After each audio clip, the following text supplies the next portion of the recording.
Salam saudara-saudara, kita jumpa saatnya menabur. Mari kita berdoa. Ya Tuhan Yesus, perlengkapi kami dengan hikmat agar kami memahami firman-Mu. Karena firman-Mu adalah kekal dan tetap akan selalu menjadi milik kami sampai kekal. Amin. 1 Timotius 5 ayat 1-8, saling menegur sebagai keluarga, itu temanya. Tantangan bagi Timotius itu soal bagaimana kemudaannya sebagai seorang pemimpin jemaat. Dia juga berhadapan dengan banyaknya ajaran-ajaran palsu. Dan tentu saja ajaran-ajaran palsu ini bukan hanya datang dari luar, tetapi juga jemaat yang sedang bertumbuh itu cenderung untuk mereka mau mengetahui banyak hal, sehingga pengaruh-pengaruh dari luar ikut mempengaruhi cara pandang jemaat terhadap teologi dan terhadap Kristus yang mereka sembah. Nah, tantangan-tantangan internal ini tidak bisa diremehkan begitu saja. Ada banyak soal pelayanan, ada soal teologi juga yang harus diluruskan. Dan sebenarnya dalam pasal 5 ini kita lihat ini ada semacam panggilan bagi Timotius untuk merawat kemuridan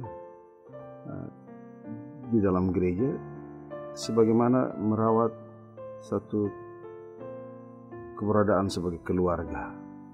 Nah, karena itu kita akan lihat bahwa ternyata ada sekumpulan nasihat yang ikut disebutkan oleh Rasul Paulus tentang bagaimana saling menegur, tapi juga ada kaitan dengan tanggung jawab gereja dalam pemeliharaan orang-orang secara khusus, yaitu janda. Jadi konsep pemuridan harus dibangun dalam relasi yang benar. Dalam relasi yang benar, mereka akan mencapai satu nilai-nilai teologis yang kuat, sehingga segala gerakan pelayanan gereja dibangun atas dasar yang benar. Memang kelihatannya teks ini seperti sebuah teguran yang tidak perlu lagi kita kaji lebih jauh, karena dia sangat praktis sifatnya. Tetapi juga kalau kita lihat, sebenarnya ada banyak hal juga yang perlu kita lihat lebih dalam, sehingga menolong gereja di dalam pelayanan dan bagaimana gereja memberi perhatian yang tepat dengan dasar pelayanan yang benar. Mari kita lihat teks kita. Dalam ayat 8 misalnya, Paulus menggunakan kata para kaleho, ditegurlah. Jadi ini ada kaitan dengan mencoret, ada kaitan dengan juga sebenarnya ada kaitan dengan malapetaka dan luka cambuk. Maksudnya demikian, bahwa tegurlah itu tidak boleh lahir dari satu dorongan untuk merusak orang lain, satu dorongan karena kebencian. Tetapi tegurlah itu harus datang dari satu ketulusan hati, karena bagaimanapun orang yang melakukan dosa, ketika dia harus dinasihati, selalu ada bekas yang seperti luka yang akan menjadi bekas dalam hidupnya. Jika goresan-goresan itu menjadi goresan yang bernilai, maka bekas-bekas itu tidak menimbulkan trauma, sehingga mereka tetap setia dan ada di dalam gereja, ada sebagai keluarga Allah. Bukan sebaliknya, mereka menjauh dan pergi meninggalkan gereja. Nah, menariknya saudara-saudara, tadi saya bilang ada soal-soal internal di dalam pelayanan dan dalam teologi. Ini soal keteladanan, karena ajaran-ajaran palsu yang bertumbuh subur juga di dalam gereja secara internal di Efesus, itu justru datang dengan diajarkan oleh orang-orang tua. Sementara ibu-ibu yang diharapkan untuk mereka juga bisa menjadi ibu-ibu yang rohani, yang dewasa, justru mereka suka menyebarkan gosip, dan hal ini membangkitkan pertengkaran di dalam pelayanan gereja. Nah, ada soal bahwa ada orang-orang yang seharusnya menjadi teladan, tetapi pada saat yang sama mereka juga menjadi sumber masalah. Nah, tentu saja pola pendekatan terhadap mereka itu perlu dipikirkan dengan baik. Memang Timotius dipanggil untuk mengajar, mengoreksi semua yang salah. Tetapi perhatikan, ketika Paulus bicara tentang lihatlah juga mereka perlakukan bapak-bapak laki-laki tua itu seperti ayah. Perlakukan perempuan-perempuan yang sudah tua itu seperti ibumu. Perlakukan orang muda seperti saudaramu, dan perlakukan perempuan muda seperti adikmu. Jadi menasihati memang mengungkapkan apa yang menjerat orang dalam dosa. Tetapi pada saat yang sama kita juga harus memperhatikan keberadaan itu. Dengan kata lain, Timotius harus digerakkan oleh kasih Allah. Menasihati dengan ketulusan, menasihati datang dari hati yang tulus, yaitu harus dengan kasih Allah. Kita misalnya ingat Roma 8 ayat 15, kamu tidak menerima roh perbudakan. Kita tidak menerima roh perbudakan yang saling memperbudak. Kan ada orang yang sifatnya adalah ketika dia melakukan dosa, dia tidak mau orang menegur. Tetapi ketika dia melihat orang melakukan dosa, itu dia akan menggunakan segala cara untuk menjatuhkan, merusak, supaya aib dan dosa orang lain itu terungkap. Karena bukan roh perbudakan kita telah menerima roh yang membuat saya dan saudara dijadikan sebagai anak-anak Allah, sehingga kita juga dengan leluasa berseru ya Aba, ya Bapa. Semua itu.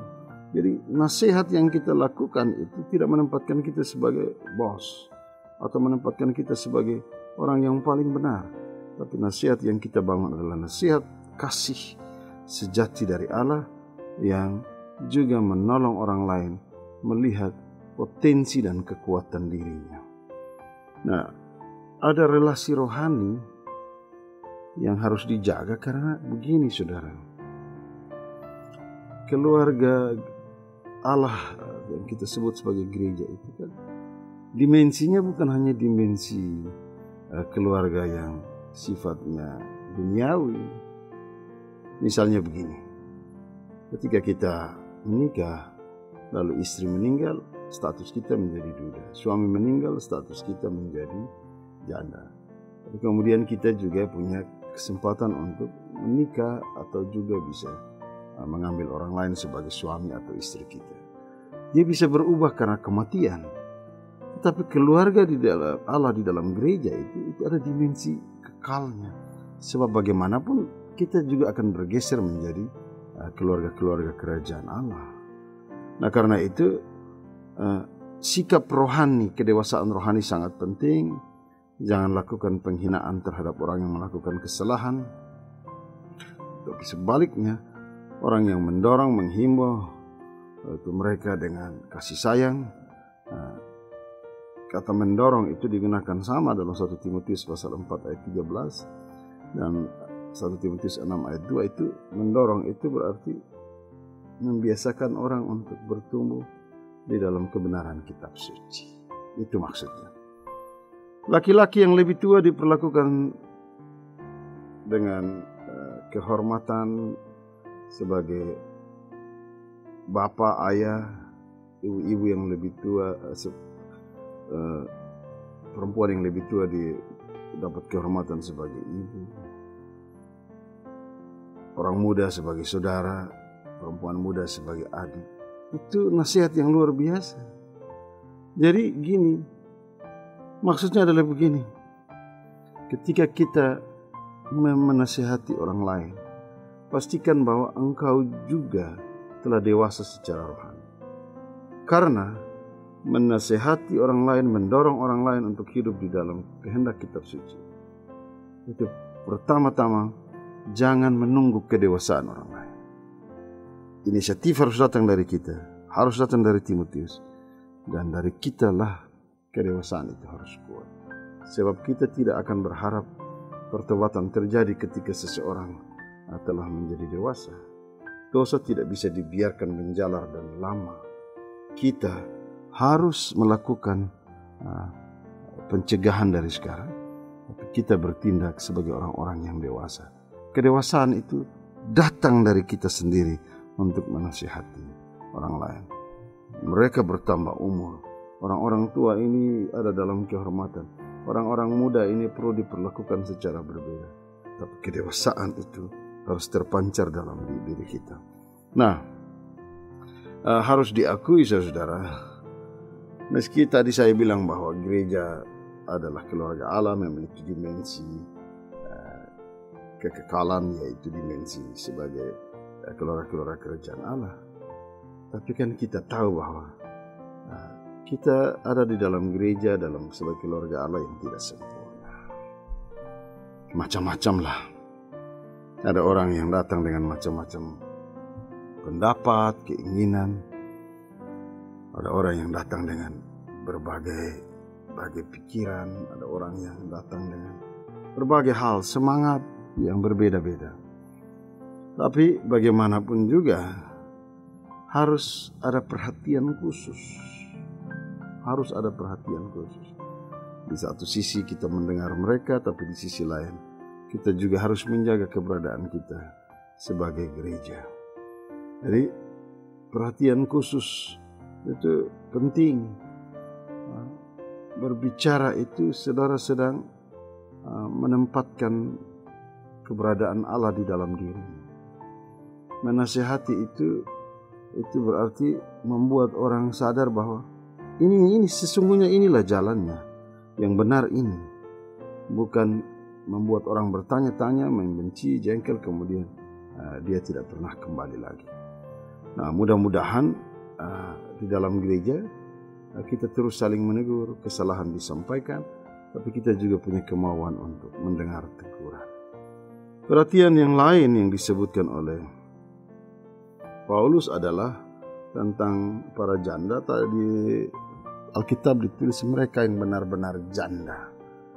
Nah, mereka yang benar-benar janda ini adalah mereka yang kehilangan suami, bisa jadi mereka yang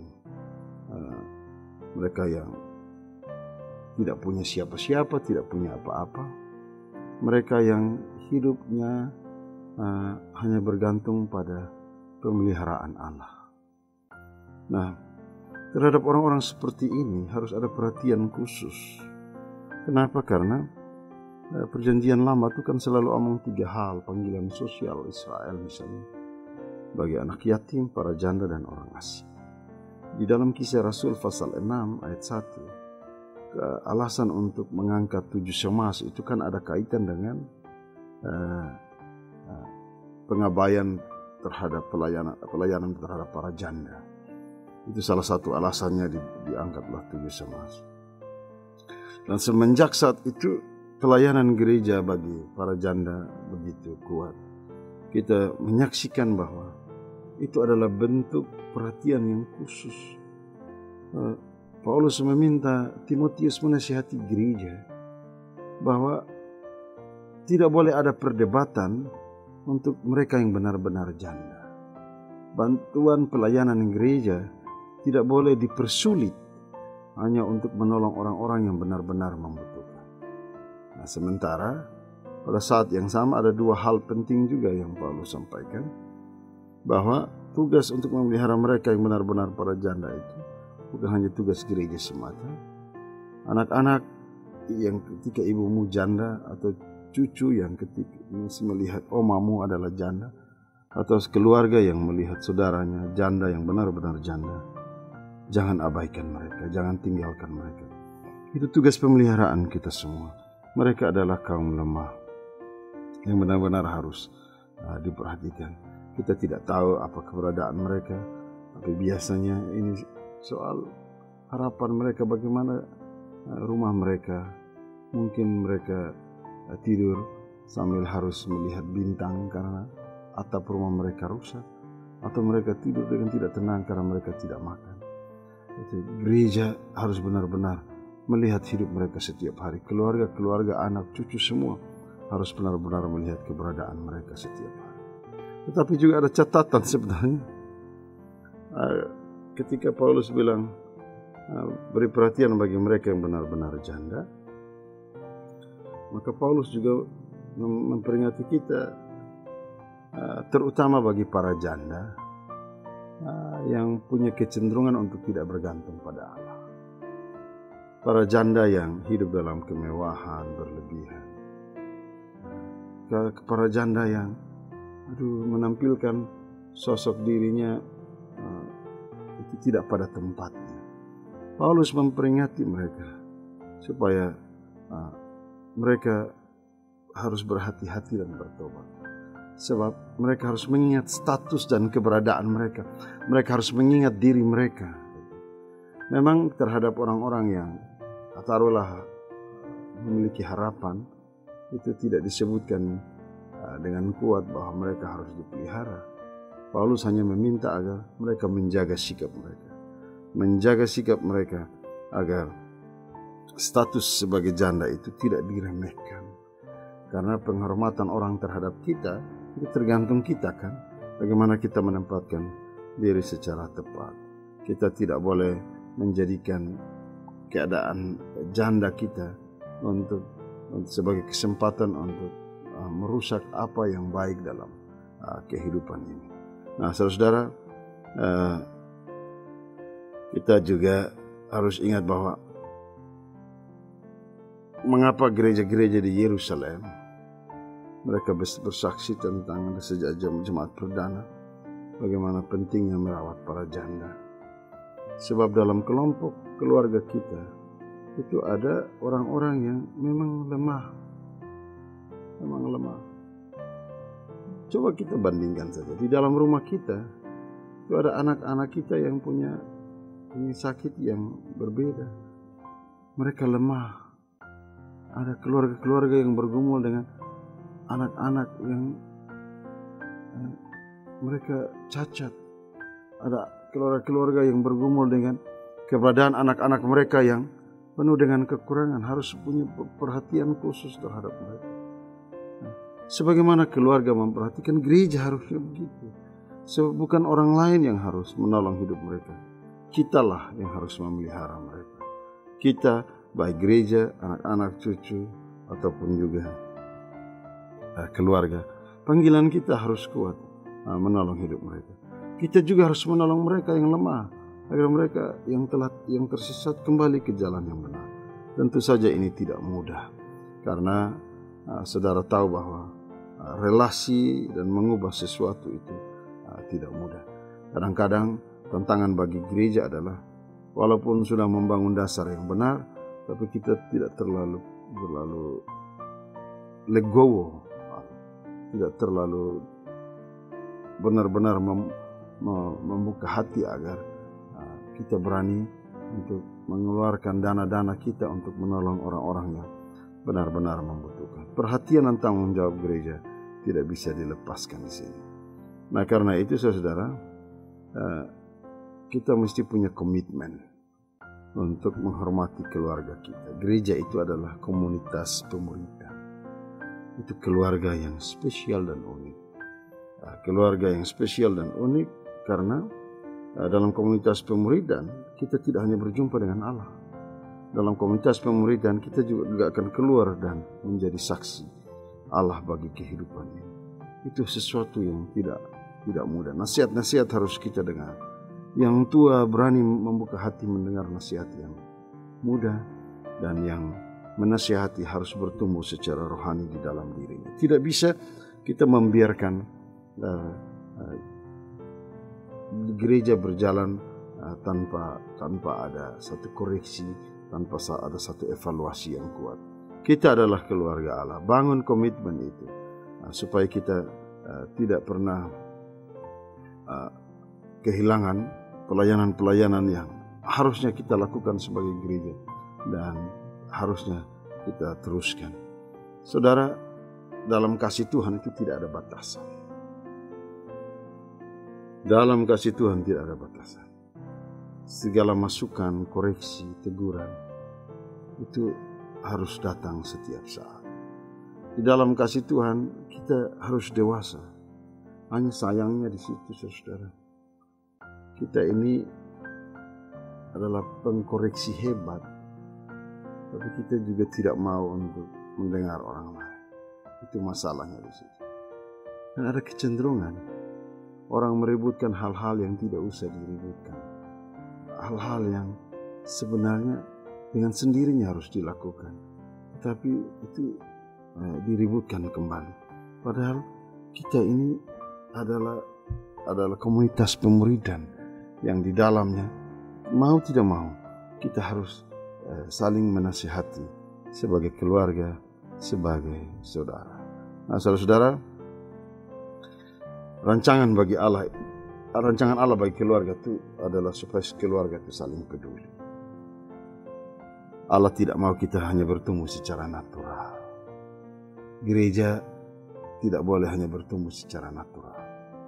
Gereja juga adalah satu proses pemuridan. Kita harus saling mengoreksi dan mengingatkan. Pada akhirnya kita mendorong agar firman Tuhan bertumbuh di dalam gereja. Dan kita hadir sebagai pribadi-pribadi yang mampu menolong, bersaksi bagi orang lain. Nah, mudah-mudahan dalam aplikasi kita akan lihat bahwa sikap penghormatan terhadap orang tua bukan sekedar satu ajaran dalam budaya. Menghormati orang tua itu dalam semua budaya ada. Unik. Orang tua ditempatkan lebih pada porsinya. Tetapi kekristenan bukan hanya sebuah hasil pikiran budaya. Kekristenan punya konsep tentang bagaimana berhadapan dengan orang tua. Standarnya, pokoknya kita mengakui, menghormati, tetapi standarnya adalah apa yang Tuhan mau. Karena itu, nasihat Paulus ini supaya Timotius menemukan kehendak Allah bagi jemaat Efesus, dan jemaat Efesus juga berupaya bertumbuh untuk menemukan kasih Allah di dalam keberadaan mereka bersama. Mari kita merawat keluarga kita. Tuhan Yesus memberkati. Amin. Mari kita berdoa. Terima kasih untuk firman-Mu ya Tuhan. Perlengkapi kami terus supaya kami bertumbuh di dalam kehendak-Mu. Amin.